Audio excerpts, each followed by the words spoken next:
अच्छा, अब हम लोग एडवांस कैपिटल बजटिंग डिसीजन में सीखने वाले हैं रिस्क एनालिसिस।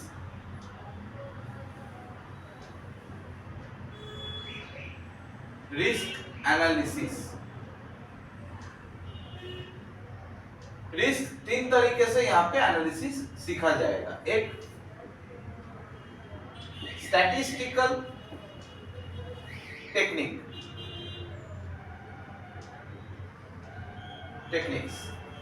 एक कन्वेंशनल टेक्निक।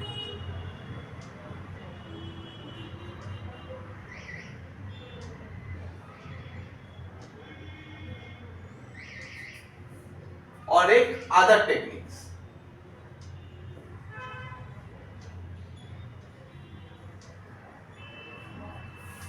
मैं यहाँ पे अभी स्टैटिस्टिकल टेक्निक के बारे में बात करूंगा।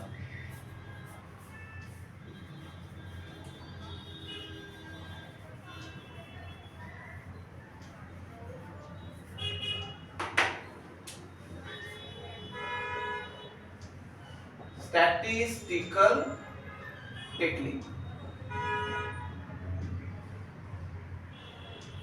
ये समझाने से पहले मैं आप लोगों को कुछ छोटे छोटे फॉर्मूला बताऊंगा। जैसे एक्सपेक्टेड वैल्यू, प्रोबेबिलिटी का चैप्टर में आता है, EX बोला जाता है इसे। एक्सपेक्टेड वैल्यू मतलब समेशन x इनटू प्रोबेबिलिटी। ये कैसे आता है समझ लीजिए, x इज इक्वल टू है 10, 20, 30 इसी तरह समथिंग है। मान लीजिए 10, 20, 30 है और प्रोबेबिलिटी है 0.2, 0.5 और 0.3। तो आप x इंटू पी कीजिए, x और p का मल्टीप्लाई कीजिए, मतलब 2, 10, 9, 21 हो गया आपका एक्सपेक्टेड वैल्यू। तो इस एक्सपेक्टेड वैल्यू को आप x बार भी बोल सकते हैं। उसके बाद हम लोग सीखेंगे वेरिएंस। वेरिएंस मतलब सिग्मा स्क्वायर, एसडी का स्क्वायर कैसे निकलता है, x माइनस x बार इसका whole square multiply by p। इसको सॉल्व कीजिए, मतलब x है 10, एक मिनट 10, 30 का 9, हाँ 10 माइनस 21 मतलब 11, 11 का होल स्क्वायर मतलब 121 मल्टीप्लाई बाई प्रोबेबिलिटी इंटू 0.2 मतलब 24.2। सिमिलरली 20 माइनस 21 मतलब 1, 1 का होल स्क्वायर हो गया 1, 1 के साथ 0.5 तो 0.5। 30 माइनस 21 मतलब 9, 9 का होल स्क्वायर मतलब 81, 81 into 0.3 24.3।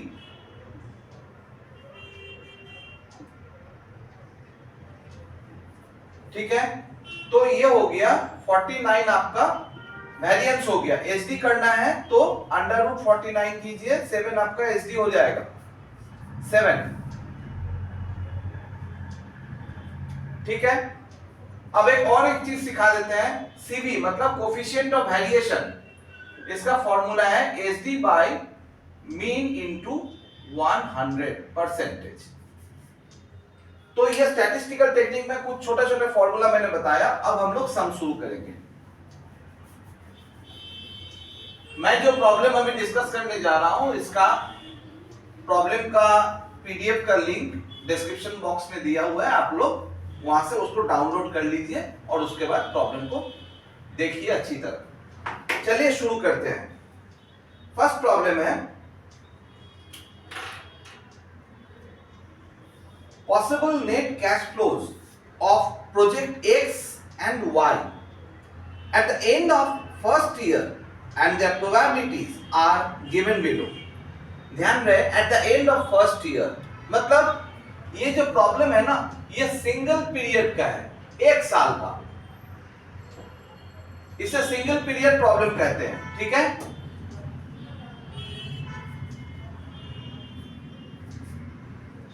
discount rate is 10% for both the projects। initial investment is rupees 10,000 मतलब initial outlay 10,000 है। calculate the expected net present value NPV for each project, state which project is preferable. तो project x पहले देखते हैं, उसका cash flow दिया हुआ, उसका प्रोबेबिलिटी है, पॉसिबल इवेंट के हिसाब से प्रोबेबिलिटी रहता है, और प्रोजेक्ट वाई उसका भी कैश फ्लो है अलग अलग इवेंट में, और उसका प्रोबेबिलिटी भी दिया हुआ है। तो हमें क्या निकालना है, एक्सपेक्टेड एनपीवी, और साथ में कौन सा प्रोजेक्ट हम प्रेफर करेंगे वो बताएंगे। तो नेचुरली जिसका हायर एनपीवी होगा वही प्रोजेक्ट हम लोग को एक्सेप्ट करना है। तो चलिए प्रोजेक्ट एक्स के बारे में सबसे पहले देख लेते हैं। तो इवेंट में लिख लेते हैं ए, बी, सी, डी और ई। ये मैं प्रोजेक्ट एक्स के बारे में बात कर रहा हूं। कैश फ्लो क्या है, 8000, इसे हम 8 लिखते हैं, हाँ, रुपीज इन 1000 कर देते हैं, रुपीज इन 1000, 8, 10, 12, 14, 16, 12, 14 और 16। प्रोबेबिलिटी लेते हैं 0.1, 0.2,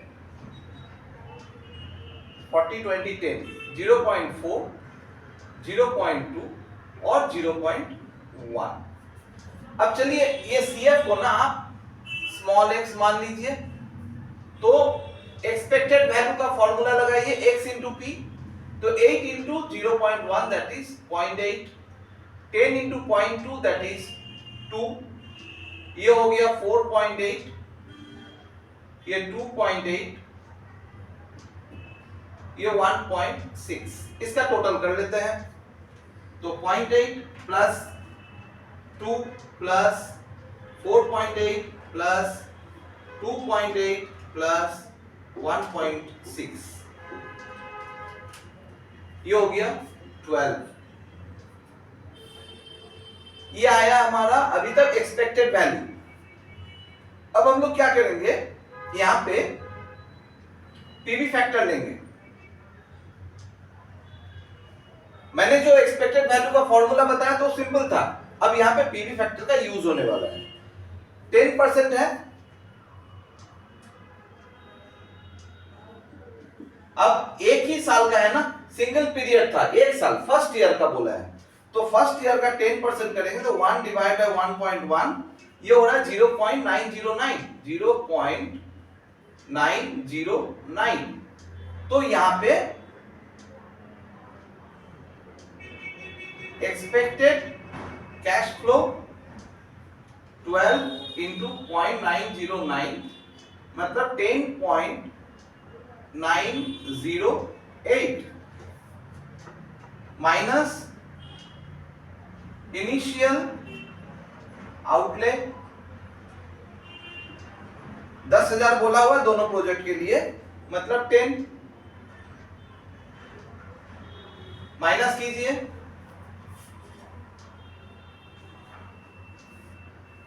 तो 0.908, ये हो गया आपका एक्सपेक्टेड एनपीवी।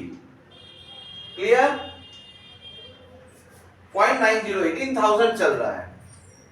अच्छा, अब अगर हम इसी चीज में प्रोजेक्ट वाई डाल देते हैं, तो ये है प्रोजेक्ट वाई, इसका कैश फ्लो लेते हैं इन 1000। प्रोजेक्ट वाई में 24, 20, 16, 12, 8, 24, 20, 16, 12 और 8। प्रोबेबिलिटी 10, 15, 50, 15, 10, 10, 15, 50, 15 और 10। तो यहां पे इसे स्मॉल y मान लेते हैं, तो ये yp कर देंगे, सिंपल मल्टीप्लाई करते हैं 2.4, इसका हो जाएगा 3, 3.0, 16 का 8, 8.0, 12 इंटू 0.15, 1.8 और ये 0.8, 2.4 प्लस 3 प्लस 8 प्लस 1.8 प्लस 0.8, 16 आया। अब आते हैं पीवी फैक्टर एट 10%, 0.909। तो expected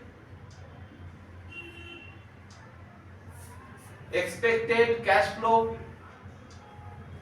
16 into 0.909, 14.544 minus initial outlay 10,000 मतलब 10.000 माइनस करेंगे तो 4.544। ये हो गया आपका एक्सपेक्टेड एनपीवी। ठीक है, तो आपको कौन सा चूज करना है? Project why should be selected, क्योंकि इसका एक्सपेक्टेड एनपीवी ज्यादा है। तो ये था प्रॉब्लम नंबर 1। अब बात करेंगे प्रॉब्लम नंबर 2 के ऊपर। ये सिंगल पीरियड था, एक ही साल था, तो डिस्काउंट फैक्टर में ज्यादा प्रॉब्लम आपको आया नहीं। अब सीखेंगे हम लोग थोड़ा multi period.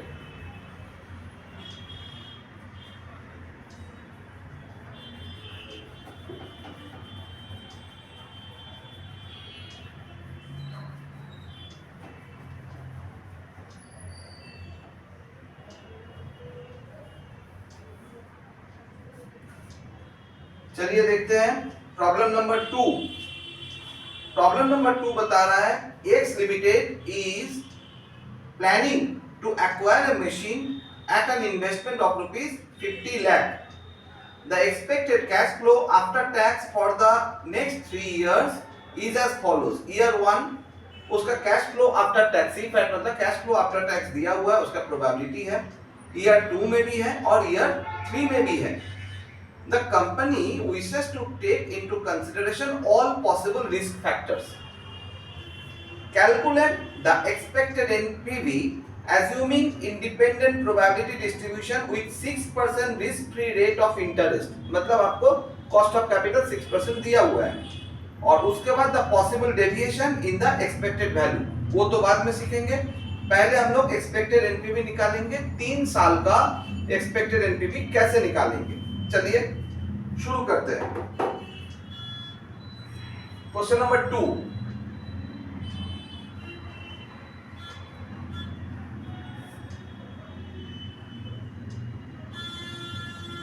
Year 1 cash flow, यहां पे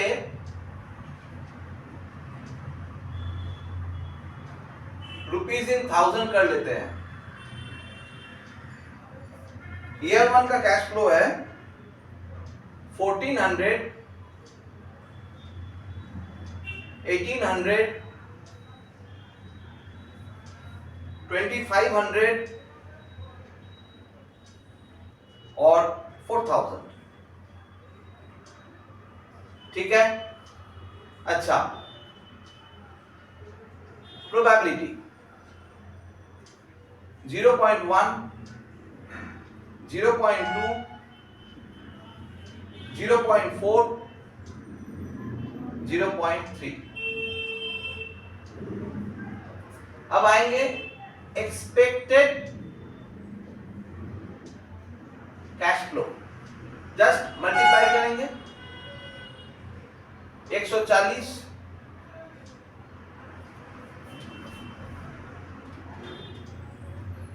1800 into 0.2 360, 2500 into 0.4 1000,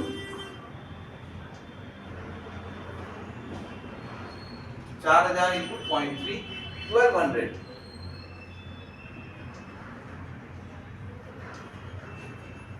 तो 140 प्लस 360 प्लस 2200 कर देते हैं 2700। ये हमारा फर्स्ट ईयर का एक्सपेक्टेड कैश फ्लो आया। ठीक है,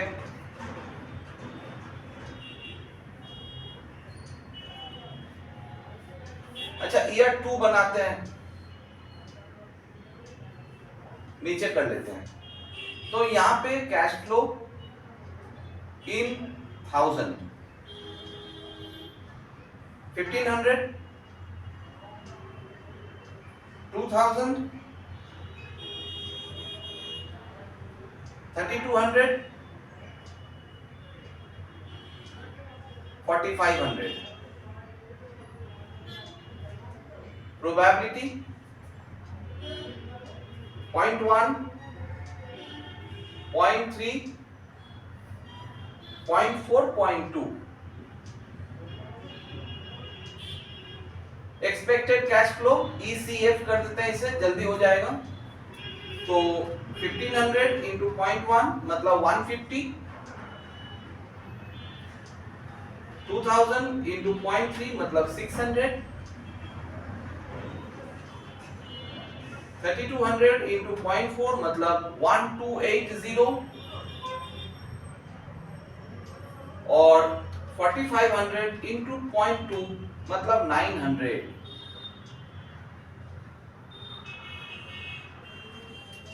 150 प्लस 600 प्लस 1280 प्लस 900, 2930। अब आता है ईयर 3 में। Cash flow in 1000, 1800, 2500, 3500, 4800। Probability 0.2, 0.5, 0.2, 0.1। Expected cash flow multiply करेंगे 1800 इंटू 0.2 मतलब 360, 2500 इंटू 0.5 1250, 3500 इंटू 0.2 700 और 4800 इंटू 0.1 480। तो 360 प्लस 1250 प्लस 700 प्लस 480 2790। अच्छा, अब आएंगे एक्सपेक्टेड एनपीवी। देखिए सिंपल है, 6% हमारा कॉस्ट ऑफ कैपिटल बताया हुआ है, रिस्क फ्री रेट है 6%। तो फर्स्ट ईयर में कितना आया था 2700 इंटू 1 डिवाइड बाय 1.06 0.943। ये डिस्काउंट फैक्टर हो गया फर्स्ट ईयर का। सेकेंड ईयर में कितना है 2930, तो 2930 मल्टीप्लाई बाय सेकेंड ईयर का discount factor 0.89 0.89 plus third year का है 2790, तो 2790 मल्टीप्लाई बाय 0.84। ये हो गया cash inflow minus initial outlay. आपका कितना है इनिशियल आउटले 50 लाख, मतलब इन 1000 करेंगे तो 5000। तो देखते हैं एक्सपेक्टेड एनपीवी कितना आता है। 2700 इंटू 0.943 2930 इंटू 0.89 2790 इंटू 0.84 5000 माइनस करेंगे तो 2497.4। मतलब अगर हम इसको 1000 मल्टीप्लाई करते हैं तो ये हो गया इन 1000, मतलब अल्टीमेट रुपीज 24,97,400। ये हो गया आपका एक्सपेक्टेड एनपीवी। अब हम लोग को आगे बोला गया the possible deviation in the expected value. ये डेविएशन का मतलब क्या होता है? Standard deviation. हम आप लोग को अभी थोड़ा देर पहले स्टैंडर्ड डेविएशन के बारे में बताए थे। आप लोग ध्यान दीजिएगा, जब आप लोग 11, 12 या बीकॉम कहीं पे भी स्टैंडर्ड डेविएशन पढ़े हैं तो वहां पे देखिएगा x माइनस x बार का होल स्क्वायर होता है। ये एक्चुअली क्या होता है? x बार होता है अरिथमेटिक मीन। मीन से आपका जो वेरिएबल्स है वो कितना डेविएट कर रहा है, कितना डेविएट कर रहा है, कितना पॉजिटिवली कितना नेगेटिवली, तो वो डेविएशन जो है ना वही स्टैंडर्ड डेविएशन हो गया, उससे रिस्क मेजर होता है। तो चलिए अब हम लोग स्टैंडर्ड डेविएशन की ओर जाएंगे। तो यहां पे क्या करेंगे, जो फॉर्मूला था x माइनस x बार इसका होल स्क्वायर और साथ में प्रोबेबिलिटी का मल्टीप्लिकेशन, मतलब आपका x तो ये काम करेगा और x बार आपका ये काम करेगा, ये x बार का काम करेगा। ठीक है, तो चलिए शुरू करते हैं। तो 1400, ध्यान दीजिएगा, 1400 माइनस 2700 उसका होल स्क्वायर करना है, फिर उसके साथ इंटू करना है 0.1, तो ये 1,69,000 आ रहा है, 1,69,000। चलिए हो गया। उसके बाद 1800 माइनस 2700 इसका होल स्क्वायर करेंगे, फिर उसके साथ प्रोबेबिलिटी 0.2 का मल्टीप्लाई करेंगे तो 1,62,000 आ रहा है। उसके बाद 2500 माइनस 2700 इसका होल स्क्वायर मल्टीप्लाई बाय 0.4 तो 16,000 हो गया। अब आता है 4,000 माइनस 2700 इसका होल स्क्वायर मल्टीप्लाई बाय 0.3 5,07,000।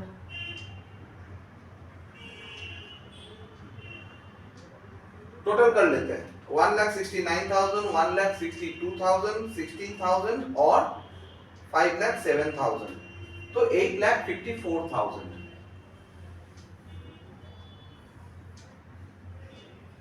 अब यहां पे आते हैं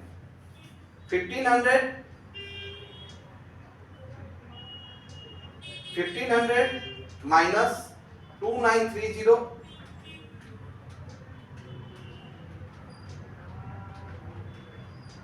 इसका होल स्क्वायर मल्टीप्लाई बाय 0.1 204,490, तो x माइनस x बार का whole square multiply by p करेंगे तो 204,490 204,490।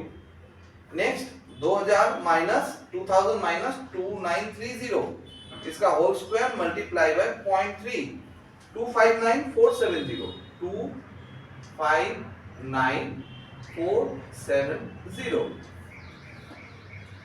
उसके बाद 3200 माइनस 2930 इसका होल स्क्वायर, उसके साथ 0.4 29160 29160 4500 minus 2930 whole square multiply by 0.2 492,980 492,980।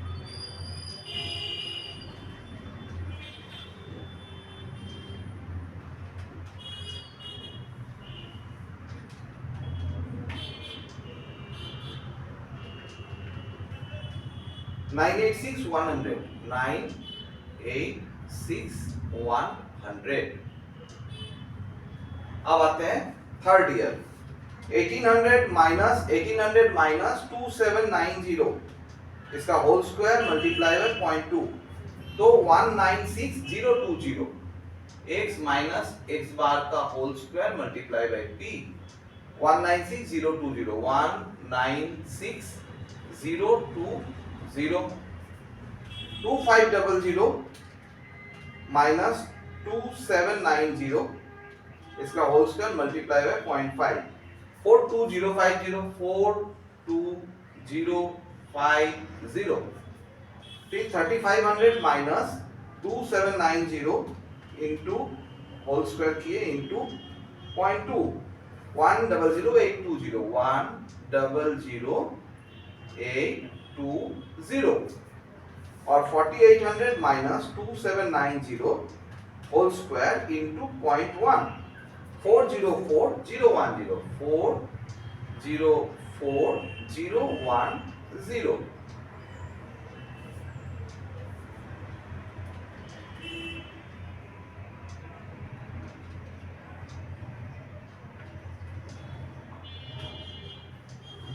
742,900 742,900 अब वेरिएंस निकालिए, उसको निकालना है x माइनस, ध्यान रहे जैसे निकाल रहे हैं ऐसे फॉलो कीजिएगा, x माइनस एक्स बार का होल स्क्वायर इंटू पी, साथ में आपको डिस्काउंट फैक्टर 1.06 का यहाँ पे ना होल स्क्वायर करना है। सेकेंड ईयर में भी, ये फर्स्ट ईयर का हुआ, सेकेंड ईयर भी करेंगे हम लोग, तो सेकेंड ईयर का हुआ, ये सेकेंड ईयर का डिवाइड बाय 1.06 इसका होल टू द पावर 4, और थर्ड ईयर के लिए करेंगे x माइनस एक्स बार का whole square multiply by p, ये थर्ड ईयर का है, और नीचे 1.06 इसका होल टू द पावर 6। तो इसका रिजल्ट है 8,54,000 1 divided by 1.06 0.89 फिर 986,100 0.792 oh sorry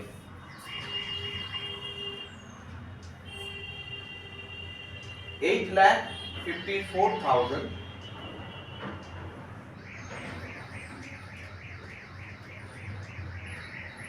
into 0.89 plus 9,86,100 into 0.792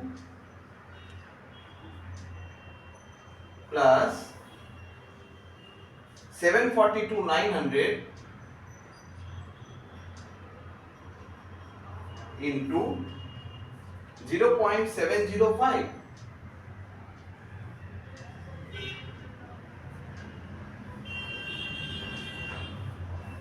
so 8,54,000 into 0.89, 986,100 into 0.792 और 742,900 into 0.705,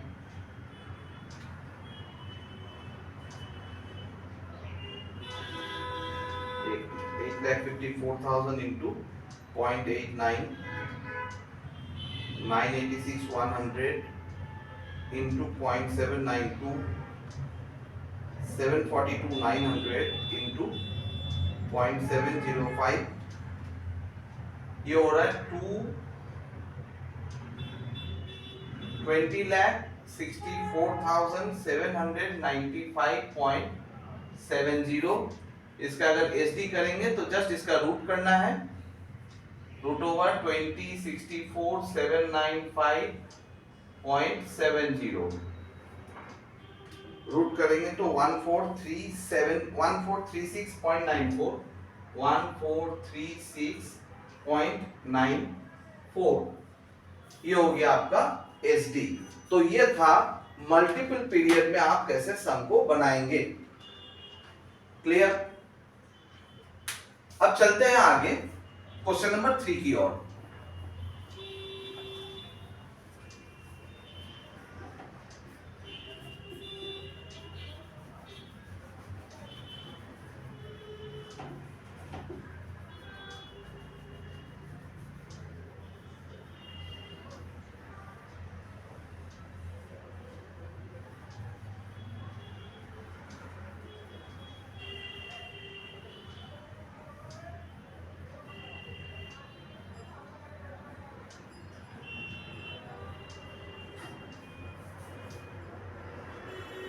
क्वेश्चन नंबर 3 भी मल्टीपल पीरियड का है, लेकिन थोड़ा सा अलग है क्वेश्चन नंबर 2 से। चलिए पढ़ते हैं। Following are the net cash flows and probability of a new project ABC limited. Initial investment देखिए 4 लाख दिया हुआ है, चाहे आपका प्रोबेबिलिटी 0.3, 0.5, 0.2 कुछ भी हो। उसके बाद estimated net after tax cash inflows per year 1 to 5, पांचों साल 1 लाख रुपया ही आपका आने वाला है, जिसका 30% प्रोबेबिलिटी है। 1,10,000 का आने का 0.5 है और 1,20,000 का 0.2 है, ये प्रोबेबिलिटी है। पांचों साल same. Estimated salvage value after tax 5th year का दिया हुआ है 20,000, 30% चांस है, मतलब 0.3। 50,000 का 0.5 चांस है और 60,000 का 0.2 चांस है। Required rate of return from the project is 10%. Find the expected NPV of the project. तो पहले हम लोग यहाँ पे expected NPV निकालेंगे। इसका जो तरीका होने वाला है थोड़ा सा प्रॉब्लम नंबर 2 से अलग होने वाला है।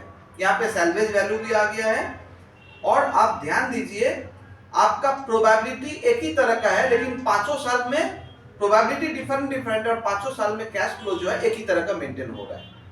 अब चलिए इसको बनाते हैं। तो पहले फर्स्ट पार्ट जो है एक्सपेक्टेड एनपीवी निकालेंगे। क्वेश्चन नंबर 3 का फर्स्ट पार्ट बना रहे हैं।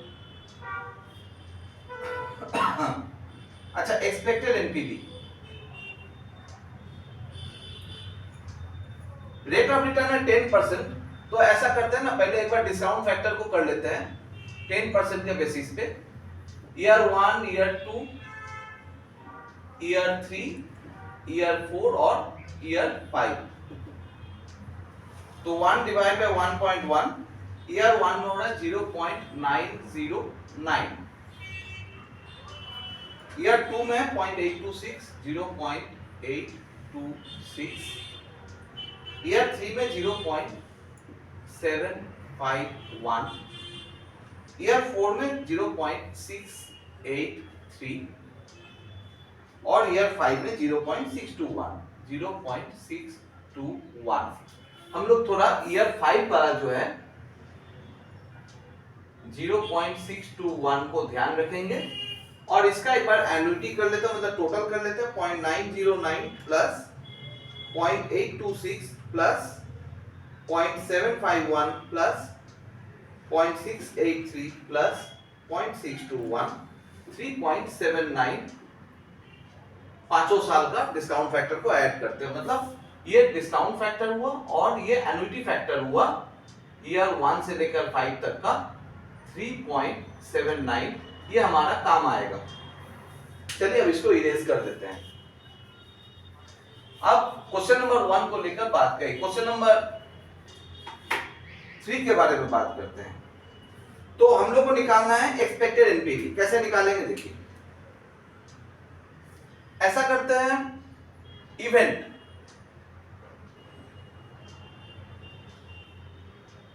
जब आपका 1 लाख का कैश फ्लो है, 30% चांस इसमें है, तो आप 1 लाख,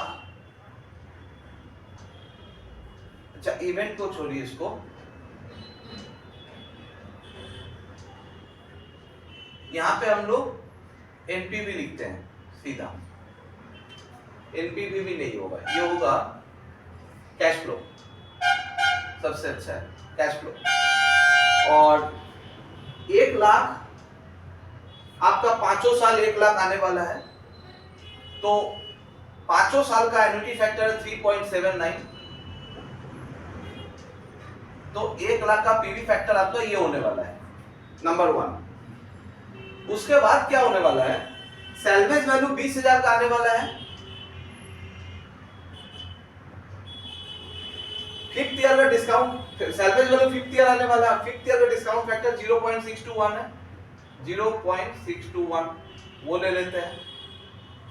और माइनस करते हैं 4 लाख रुपया जो इनिशियल इन्वेस्टमेंट है, तो यहां का रिजल्ट क्या आ रहा है वो देख लेते हैं। 1 lakh into 3.79, 20,000 into 0.621 minus 4 lakh, 8580 negative में। इसे ना एनपीवी लिखते हैं, अच्छा रहेगा। एनपीवी एक्चुअली निकल ही रहा है तो एनपीवी लिख देते हैं। 8580, इसका प्रोबेबिलिटी कितना है? 0.3। चलिए नेक्स्ट सिचुएशन 1,10,000 का है, तो 1,10,000 इंटू 3.79 प्लस इसका सैलवेज वैल्यू कितना है? 50,000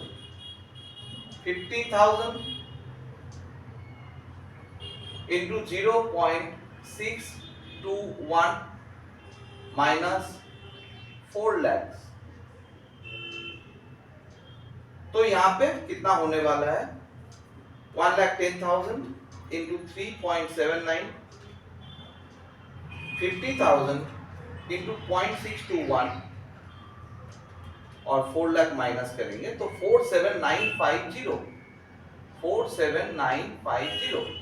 इसका प्रोबेबिलिटी है 0.5। और फाइनली 1,20,000 है, तो 1,20,000 इंटू 3.79 प्लस इसका सैलवेज वैल्यू है 60,000 इंटू 0.621 माइनस 4 लाख। तो 1,20,000 इंटू 3.79, 60,000 इंटू 0.621, 4 लाख माइनस करेंगे तो ये हो गया 92,060। इसका प्रोबेबिलिटी है 0.2। तो एक्सपेक्टेड एनपीवी करते हैं 8580 इंटू 0.3, 2574 नेगेटिव। अच्छा 47950 इंटू 0.5, 23975 पॉजिटिव, 23975 पॉजिटिव और 92060 इंटू 0.2, 18412, 18412। तो 23975 प्लस 18412 माइनस 2574, 39813, ये हो गया आपका एक्सपेक्टेड एनपीवी। ठीक है, क्लियर हुआ? अब आते हैं हम लोग नेक्स्ट क्वेश्चन में। इसी में बी नंबर क्या बता रहा है? The best case and the worst case NPV. आप बताइए बेस्ट केस कौन सा होने वाला है? जिसका ज्यादा होगा तो ये बेस्ट केस 92,060। वर्स्ट केस कौन सा होगा? जिसका एकदम कम है तो वर्स्ट केस 8580। ये हमारा केस नंबर बी हो गया। Case number C, the probability of occurrence of the worst case if the, ध्यान दीजिए इस पे, the probability of occurrence of the worst case. देखिए probability of occurrence of worst case तो ये है 0.3। if the cash flows are perfectly dependent over time, independent over time, अगर dependent over time होगा, ये सी नंबर करते हैं, probability if cash flows are dependent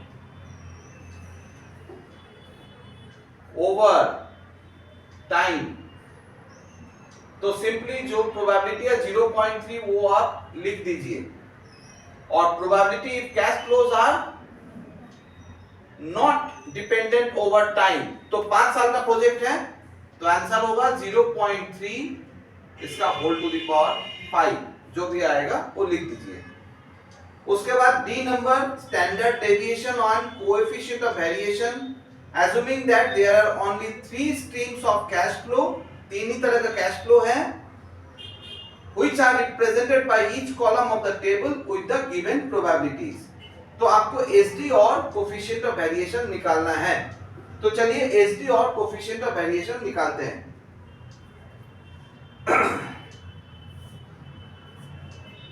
अच्छा, SD के लिए हम लोग क्या करेंगे, हम लोगों को तो मालूम हो गया ये हमारा NPV आ गया, this one is our NPV, ठीक है। अब हम लोग क्या करेंगे, ये इसे हम x मान लेंगे और ये हमारा x बार हो गया, तो हम लोग क्या करेंगे x माइनस x बार का whole square multiply by p, और ये थोड़ा फिगर हेवी होने वाला है तो इसे हम इन 1000 कर लेते हैं तो बेटर होगा।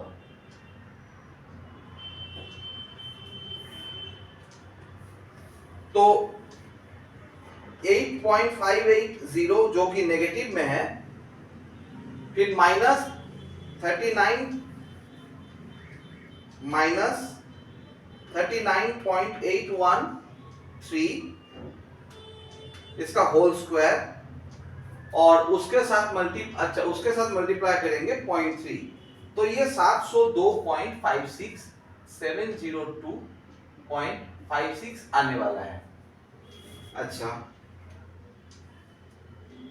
उसके बाद आते हैं 47.950 ये वाला माइनस 39.813 इसका होल स्क्वायर मल्टीप्लाई बाय 0.5, तो 33.11 और उसके बाद 92.06 माइनस 39.813 इसका होल स्क्वायर इंटू 0.2, ये हो रहा 545.95 545.95।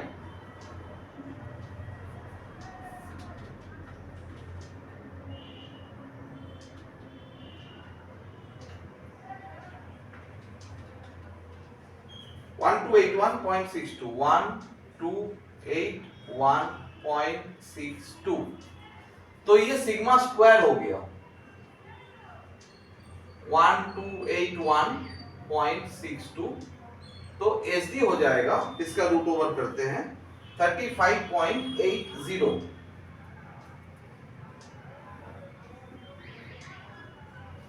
चलिए ये भी कंप्लीट। अब हम लोग क्या सीखेंगे, कोफिशिएंट ऑफ वेरिएशन पूछा गया, फॉर्मूला क्या है, SD by mean into 100%। SD है आपका 35.80, मीन है 39.813 मल्टीप्लाई बाय 100%, 35.8 डिवाइड बाय 39.813%, तो नियर अबाउट 90% हो गया कंप्लीट। आगे क्या बता रहा है,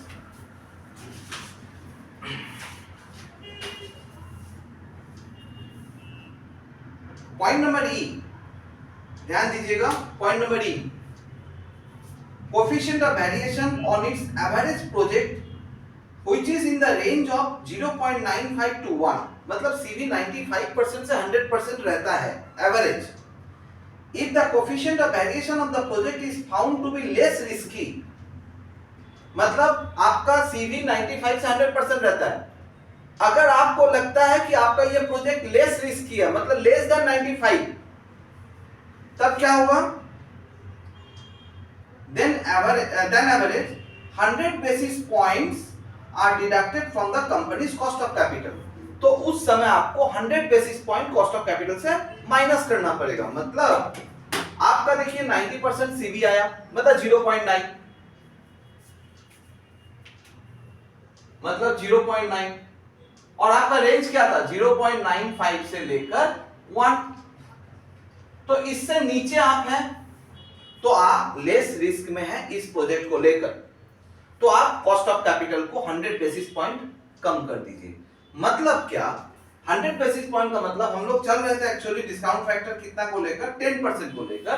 तो हमारा इस बार कॉस्ट ऑफ कैपिटल जो होगा जस्ट 9% हो जाएगा, 10 के जगह 9% कॉस्ट ऑफ कैपिटल आएगा। और उसके बाद should the project be accepted, तो अगर इसके बाद आपको प्रोसीड करना है तो ध्यान दीजिएगा, ये जो मैंने ये सम किया ना एक्सपेक्टेड एनपीवी जो आया था, अब मैं इसी चीज को मैं लेके चला जा रहा हूं 9% में। यही टेबल रह रहा है, ये वाला चीज हटा देंगे, ये वाला नहीं आएगा, सिर्फ ये वाला निकालेंगे एनपीवी 9% को लेकर। तो 9% के लिए पहले एन्युटी फैक्टर निकाल लेते हैं।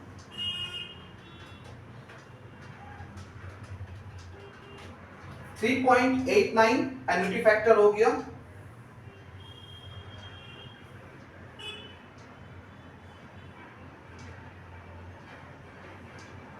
$3.89 एन्युटी फैक्टर हो जाएगा और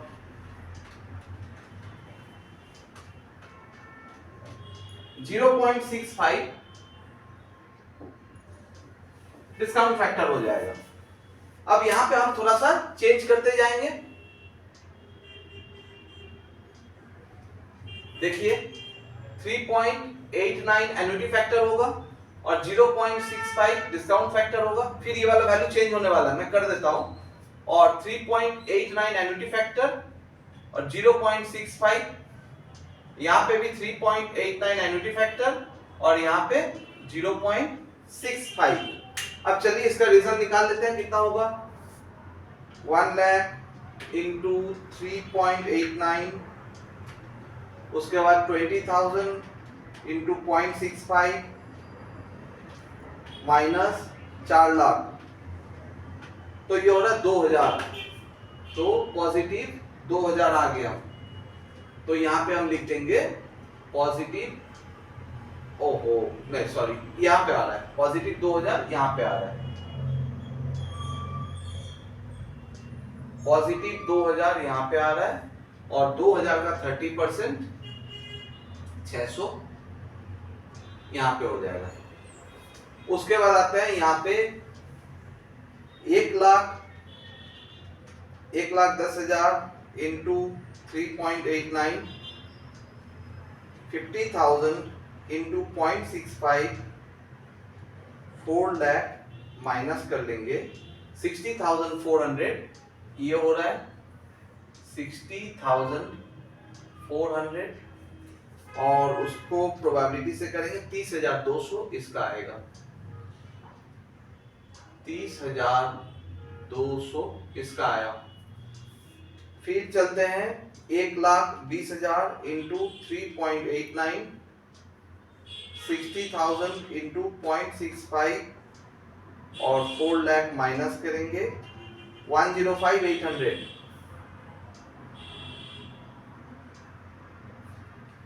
105,800 और इसके साथ 0.2 मल्टीप्लाई करेंगे 21,160, 21,160। अब एनपीवी कितना होगा 600 प्लस 30,200 प्लस 21,160, 51,960, ये आपका एनपीवी आ जाएगा। तो ये था मल्टीपल पीरियड का और एक सम, और फाइनली एक छोटा सा सम करेंगे क्वेश्चन नंबर 4।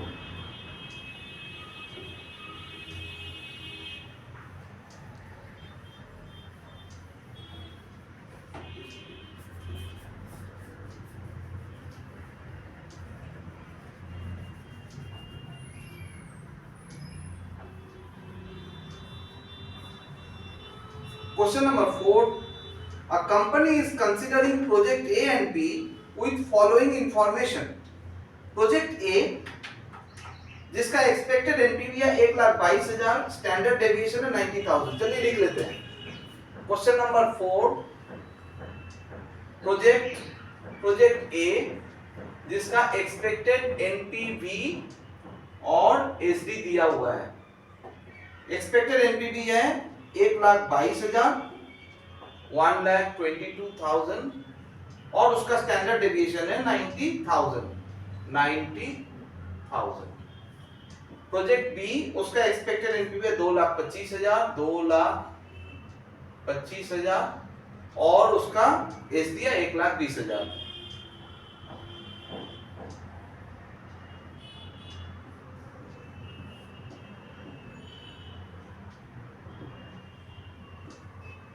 आपसे पूछा जा रहा है which project will you recommend based on the above data।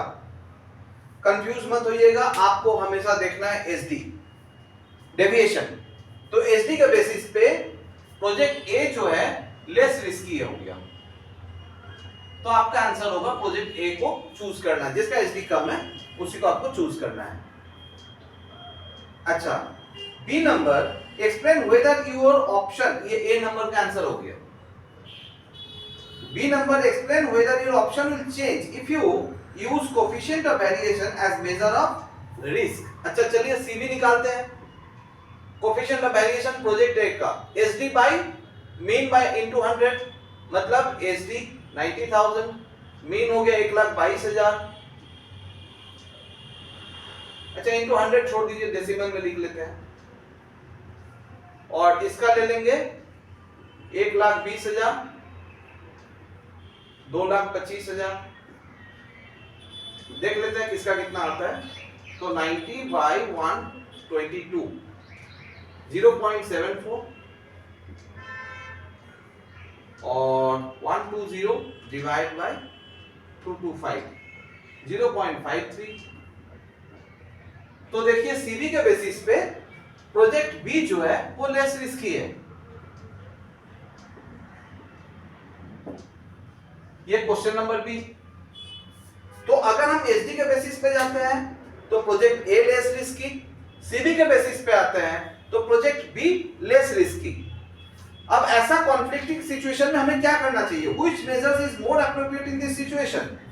C number क्या करना है ना, सी नंबर में आपको क्या करना है, अल्टीमेट देखना है एनपीवी किसका ज्यादा है। जिसका एनपीवी ज्यादा होगा उस प्रोजेक्ट को चूज करना है। तो on the basis of NPV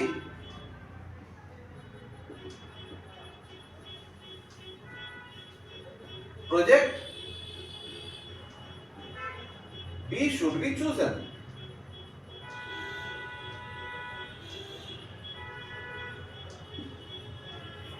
अब एनपीवी क्यों लेते हैं हम लोग? क्योंकि हमारा ऑब्जेक्ट ही है वेल्थ मैक्सिमाइज करना, तो हमको एनपीवी यहाँ पे कंसीडर करना पड़ेगा। तो ये था, हम लोग स्टैटिस्टिकल टेक्निक को लेकर हमने डिस्कस किया इस वीडियो में। Thank you.